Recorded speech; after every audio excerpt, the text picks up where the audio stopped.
Hey, what's going on? It's your boy Mike. I'm back today with a video that's a little different than usual. One of the great things about this YouTube channel, especially over the last few months for me, has been the explosion of community. When I first started the channel, it was meager, 2-3 people subscribing at a time. And then a few months ago, 2-3 months ago, I put out this Cybertruck video. Many of you are here because of that. But the channel kind of blew up. I went from like 600 and change up to 11,000 subscribers. So a lot of you are here because of YouTube, but the coolest thing isn't the subscriber count. That is fun as a creator to see that grow. The really cool thing for me has been the interaction and the community and the relationships. You guys have been so much fun. I love jumping into the comments section.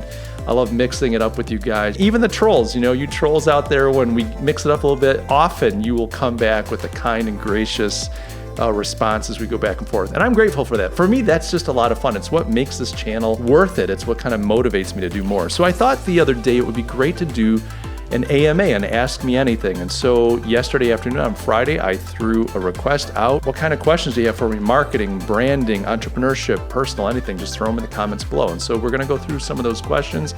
I got a handful of them. I won't be able to cover all of them in this video, and some of them I'm not really qualified to answer. One user had a question regarding how to promote or to market an Indiegogo campaign, that type of thing. And I don't have any experience with that. You would think with all my marketing experience, I've done some of that. I really don't. Another thing I did is I threw this out onto LinkedIn, and my buddy Chris Clemens on LinkedIn, he had the greatest question. We're not gonna address it today, but I am going to at least give him props. Chris, you made me laugh. And Chris asked specifically, where did the phrase "ya boy" come from? And I think, I thought it was so funny. I think what we're gonna have to do is stick a pin in that one. We're gonna put it in the parking lot, to use corporate speak. And what I want to do is maybe like a VH1 behind the music style video. I've got to give you a background on where does the phrase "your boy" come from, and when did I start using it. I think that'll be kind of fun. But Chris, thank you. You made me smile, and I appreciate that. So let's do this. Let's jump into some of these questions here. The first one comes from Pi ends with zero. And he says, how do you implement a marketing process into a company's small business unit where it didn't exist at all? Complex change topic, basically. So essentially, how do you institute complex change into an organization? How do you bring something like a marketing discipline into an organization that doesn't have one? I think there's a few things that are really important. One thing that I've learned the hard way as an entrepreneur and also as a marketer trying to roll out work that we've done to a corporation is, I tend to think that I'm doing a great job communicating, and often the people that are on the receiving end really are not clear on what's going on. And I think we tend to live in our heads. I'm consumed with a project. I've figured it out. We put together processes and systems. We've identified people. We're kind of putting all this stuff in place. And then as we're going, we're telling people about it. To me, it should be obvious. I'm immersed in this thing. And what I've realized is communication, if you think you've communicated enough, you haven't. You cannot over-communicate change. So I think, you've got to communicate multiple times and in multiple ways to all stakeholders. What's going on? Why is it going on? Often we're talking to people like, we're going to do this system, it's going to be great. But the person down the line is like, I don't understand why this is necessary.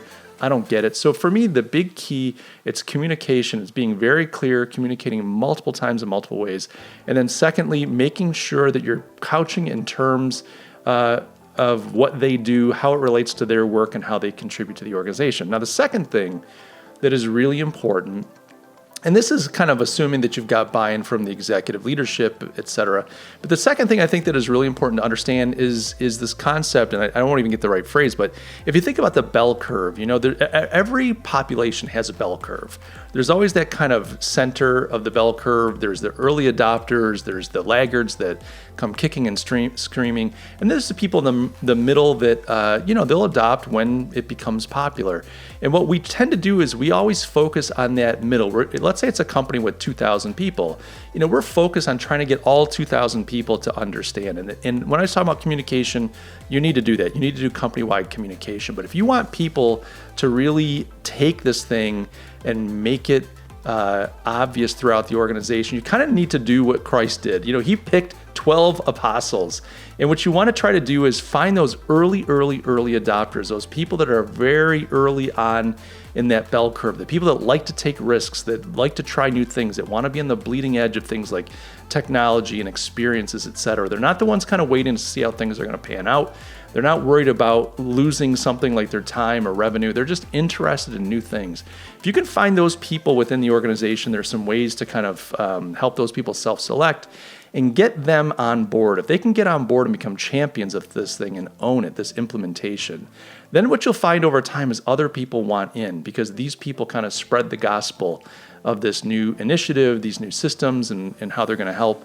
And over time, that helps those folks that are more the center of the bell curve and those laggards eventually come on board, where they're asking to be a part of it versus coming kicking and screaming and critical and even at times sabotaging the work you're doing. So there's a few thoughts around that. Hopefully that's useful. Of course, you could write a multitude of books and create a career around change management, and many people have. So we'll just touch on that one real quick. Stuart Bomer asks, hi, Mike. I love your videos as I am starting my own business. I would love some guidance from you around building a brand and the use of social media to drive sales. Keep up the great work, and I look forward to your next video. Thank you, Stuart. I'm glad to have you on board. Yeah, starting a new business, branding, and using social media to drive sales. Now, the one thing I love about your question is you asked about social media to drive sales. It's that drive sales piece that I think is so important. There's this religion right now where it's like social media and digital marketing, it's the answer for everything. And so if you're doing anything, it's all about brand awareness, it's all about using social media, it's all about interaction and engagement and audience. And those things are fine, but when you're starting a business, the most important thing that any new business has to figure out from $0 to $1 million a year in revenue is, how do I develop a repeatable sales process? That's the only thing that matters. Branding does not matter at that point. Social media engagement does not matter. Audience does not matter. All that stuff doesn't matter. Even getting the perfect product out there or service does not matter. What matters in the early stages of any business is, how do you create repeatable sales over and over and over again? And if you can crack that code, if you can figure out a process, a system, an approach, campaigns that drive regular sales to the point where you can say, if I invest $1 into this system, I know that I'm going to get $10, $100, $1,000 back. You've got to get that formula working in your favor, and it's got to be repeatable. It's not like, hey, we spent $10 and made $100. We're not really sure how, but we're just going to keep spending money. It's, I know exactly what buttons to push, what levers to pull, what systems to put in place, and what money to spend where to get repeatable sales. So, when it come back to branding, I'd set that aside. In the early days, I would set that aside. I think that it's critical. I'm a branding guy, so I'm not anti-branding, but I think in the early days of a business, it's all about repeatable sales process. Going back to social media, yeah, I think the trick there is, if you're going to use social media, you have to hold yourself accountable to make sure that that social media is directly tied to sales. Now, a lot of people are not going to argue or not going to agree with me. A lot of people are going to want to argue. And I say, you know what? Those people are not signing your checks. Those people are not paying your vendors. Those are people that just believe ideologically in social media. If they've got experience in driving real revenue with social media, then I think you should listen to them. But you should judge your social media specifically on how does it drive repeatable sales. And if you can't find a way to make it do that, then set social media aside for now and focus on something else. It might be direct marketing. It might be some type of funnel activity online. It could be direct mail. It could be all kinds of stuff. It could just be straight out business development where you're knocking on doors and getting people on board.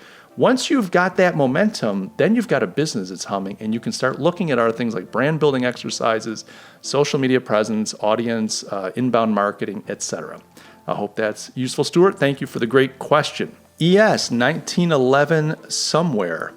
And when I see 1911, I think of the 1911, the Colt 45, 1911 platform. I don't know. ES 1911 somewhere asks, self-employment.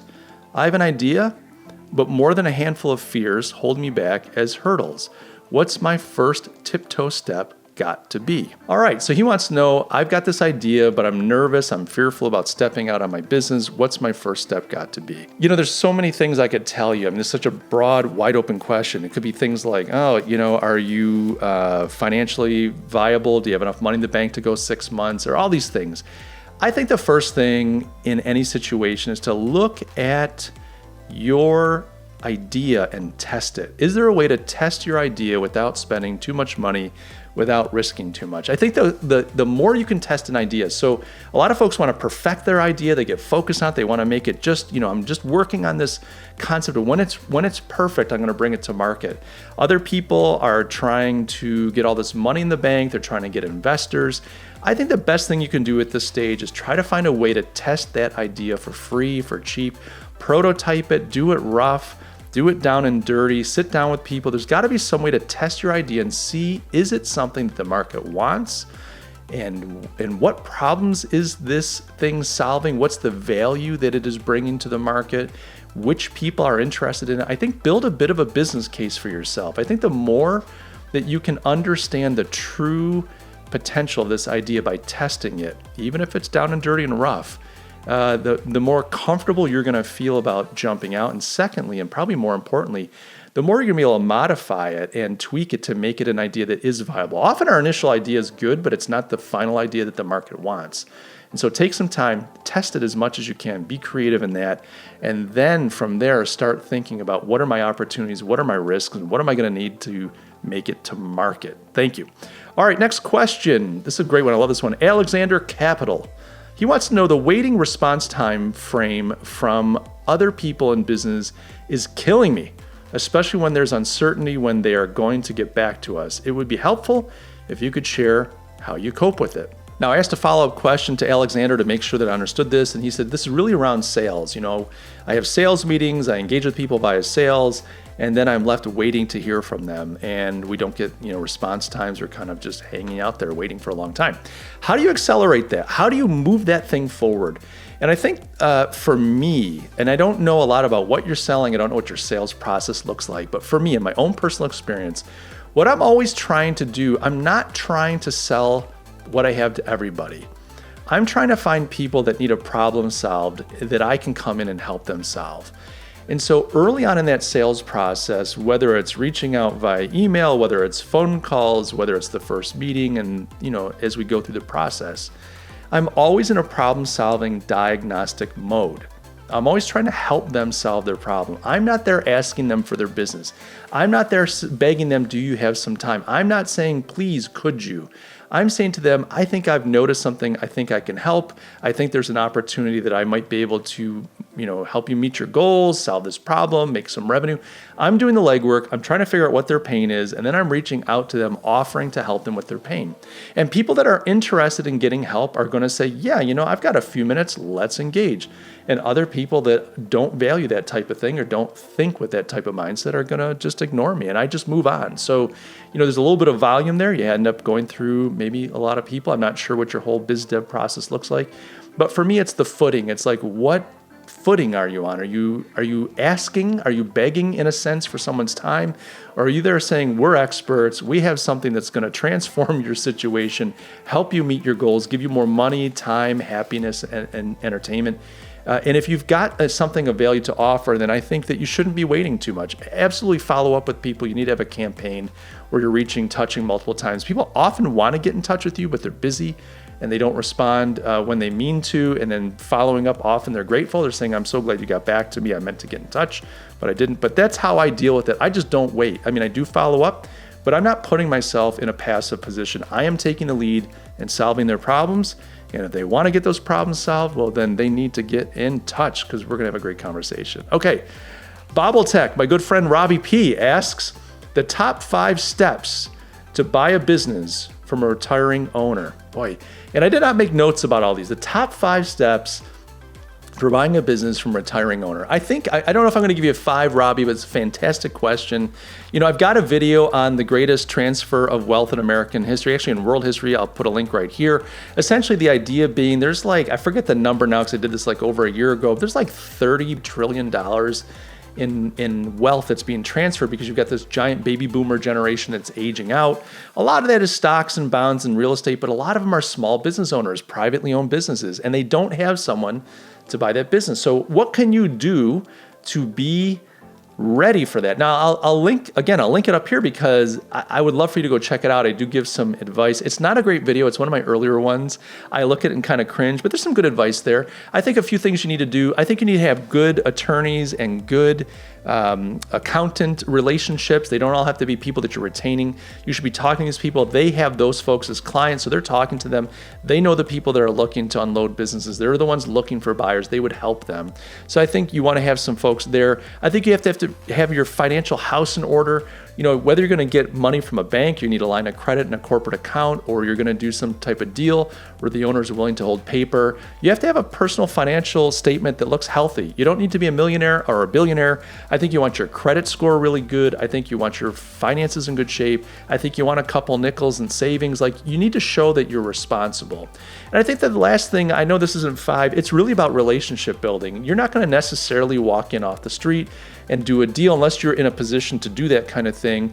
You're going to build a relationship. Maybe you're going to try to work for this person for a while. Maybe it's going to be on the table as you're working together and things go well. They're going to bring you in and eventually give you some type of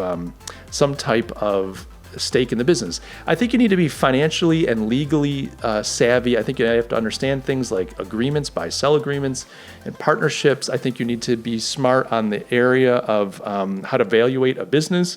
And I think you have to be patient. Because small family-owned businesses, when they transition, can take a year or two, whereas a giant corporation can roll up $1 billion company in 90 days. But they're invested a lot more emotionally in it in the family-owned business, so it takes time. Robbie, thank you for the question. That might be something where I might do a series on. I think there's some value there. Maybe go a little deeper, blow out some of the stuff. Guys, if that's something you're interested in, leave a comment below. All right, the next question comes from Bhavish Jadhav. Let's jump into it. I'm 22-year-old from a small town in India. I just started my career as a digital marketer. I want to know, is digital marketing a technical field like IT or an art like music, photography, so that I can charge my clients accordingly? Generally, people don't compare the prices of an artist's creation, but we can compare costs of service of an IT guy. Please take Q&A every week. Thanks, Mike. Hey, Bhavish, thank you. It's a pleasure. So this is a fantastic question. I like the way that you're framing it, although I would disagree with the framing, but I like the way you're framing it. So you're saying, look, I've just started as a digital marketer and I don't know how to charge for my services. I want to try to get the most value that I can. So should I position it more as an art-oriented company, this kind of artistry that we're good at doing, that's harder to whittle down the price? Or should I position more as a technical IT company? Because then the downside there is then I'm compared to all the technicians. Here's what I would do. I would do neither of these, but I think what I would do would help get you to what you want to get. I think you want to get the most you can for what you're doing. I think the opportunity, at least in the US market, I don't know how the Indian market is to position what you do on value. You know, specifically with digital marketing. If you position as an IT, what you're really doing is saying, this is a tactical, transactional, you give me $1 or a rupee, I'm going to give you an hour of my time, and we're going to do technical things like we'll fix, your SEO, and we'll make sure that you're listed on all the web crawlers, etc. That's such a low level, easy to do thing. What you want to do is position this business as value creation. If they give you $1, how many dollars? If they give you a rupee, how many rupees back are you going to get them? I'm not saying that you guarantee in a contract, but what I'm saying is you need to talk to them and say, what is the problem that you want to solve with digital marketing? What pain are you feeling? What goals are you trying to accomplish? Why do you want digital marketing? And they're going to say to you, well, we want to increase our revenue, usually. So then the discussion becomes, well, how much? We need to grow by 1 million rupees. Okay, great. Here's what we're going to do. I need you to pay me 100,000 rupees, and I'm going to help deliver 1 million rupees in revenue. And we're going to put together a plan. We'll collaborate with you, etc. I think you want to sell on value that you create. Now, value is not always money. It could be time. It could be other things. But you want to orient on value. Don't worry about art. Don't worry about science or tech. Focus on the value you're creating for that buyer. And I think if you can keep the discussion focused on that, then you can negotiate around, well, what are your services worth to them? And someone that's not willing to give you $1 to get $10 or $100 back isn't worth your time. They're going to be a very painful client. They're going to waste a lot of your time, and they're going to beat you up trying to get and extract every free minute that you have. You don't want that. You want clients that are focused on the results that you can deliver, and that's going to be on you. You've got to be able to deliver results. But as you can prove over and over that you're able to deliver results, then you will find that people are willing to pay you whatever you think you are worth. Thank you. Great question. We had a comment from Carolyn, 1884. She was asking about the concept of how brands and creativity are potentially impacting society, and did I think that they were? The quick answer, Carolyn, is absolutely. Brands and creativity especially, are affecting the economy, especially if you partner those with the technological abilities we have. I'm sitting here working out of a home office. I'm making a really great living. I've got a lot of flexibility, a lot of control over my time and the way that I work and where I work. And that's a new thing in our economy. That's something that was unheard of 20 years ago. But here we are, a lot of us freed up to create value in the economy without having to have a lot of infrastructure, without having to have a lot of bureaucracy and layers. We can, there's been a lot of disintermediation, meaning I can get rid of the middleman, get right to the client, solve their problems, be remunerated accordingly, and everybody's happy. So I think there's been a huge impact on the economy, and I think that we're going to continue to see that happen as we go forward. All right. Lastly, we have Jamal. Jamal asks, as a startup, when do I know it's time to scale? And how do I do it without losing my vision for the company? So the question is, when do I start hiring people? How do I know when it's time to hire people? And this is a tough one, I think, when you're starting out.